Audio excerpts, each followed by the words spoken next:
welcome back to my channel. So today's video I will be showing you how I made this Xbox controller topper and just this little simple cake design. I found my picture on the internet of a white controller. I printed it out and I rolled my gum paste a little too thin. I think I rolled mine probably like a 1/4 of an inch, but I would suggest you roll yours to about a 1/2 inch thick. That way when you insert it into the cake, it will be able to mainly stand up. So dip your toothpick in some water and stick it inside the gum paste halfway. Now here I had it slanted, but make sure when you press your toothpick inside your gum paste that you have it straight, because what it would do is, since my toothpicks are slanted, once I put my topper in, I noticed after a while it wanted to start to crack. Now place your template back over the gum paste, and you can use any type of round object just to make craters in your gum paste, so you can just make sure you put your buttons where they're supposed to go. I also used an X-Acto knife to just puncture holes for the smaller buttons, so once I made them, I know exactly where I need them to go. And I'll show y'all what I mean by the craters, so you can just it gives it a little more dimension instead of just like a straight flat piece. Now if you are still watching my channel, make sure you go ahead and hit that subscribe button and click the notification bell. Also follow me on Facebook at Crafted Cakes and Desserts and Instagram #Crafted Cakes and Desserts. So y'all gamers out there, if you play Xbox, I don't know the correct terminology for all these buttons. All I know is all I did for those 2 round buttons was just cut out circles and place them on there. For the T, that's all I can say for it, because I just don't know what the button is. Just cut out a T. And you see, with these smaller buttons like the A, X, Y, and B button, they were so small and it took me forever to make this controller, y'all. Like, it really took me forever, especially with these small letters.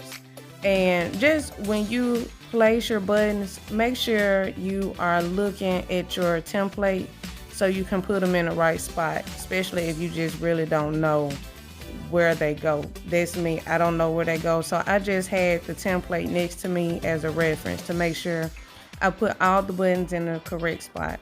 I also made the logo. I just freehanded this. I didn't have a template for that. I freehanded it as much as possible. You see, when I put the brush on the gum paste, this is water I'm using. Y'all, don't beat me up because I don't know what these buttons are, but the one I'm doing now just has 3 lines on it. I don't know if it's, I don't know. I don't even want to try to guess what it is.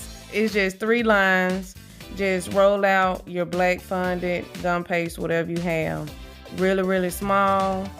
And then at first I was going to try to just cut out the square, the little square that goes on there. I don't know what that is, but I was like, I think it would just be easier for me to do it like I'm doing now. Just place those 4 and cut out the square like that and place it on that white part. I really wish I knew what these buttons were, but here's the finished product. Well, almost finished. I forgot. I added the black at the top. I think those are the L button and the R button. Look, I'm trying. But once I finished putting that on, it was time for it to sit overnight. I didn't actually put the topper on until that next day.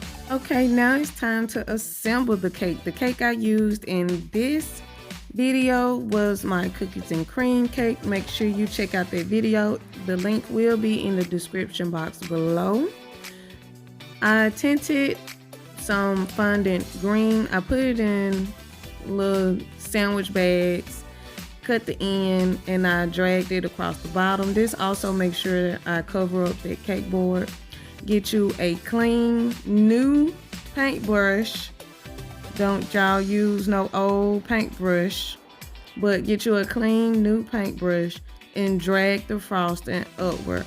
I also put a second ring around it because the frosting didn't go as high as I wanted it to go. I forgot to mention I decorated my cake board with black fondant the day before, so it is firm, and that way I won't have any indents from handling it. I already had my letters pre-cut a few hours before I started assembling my cake, so it can be easier to handle. Y'all, when you are using black fondant or you are placing anything on black fondant and you use water, it bleeds. So the best thing to use to glue your letters on is Crisco. I didn't have any, so I had to use water. I even had to replace a couple of my letters because some of the black smeared on the letter. So I think this cake turned out really pretty for any child's birthday. I didn't actually put the cake topper on right then. I just used that to center it. But if you like this video, go ahead and give me a thumbs up and comment in the comment section. And I'll see y'all in the next video. See y'all.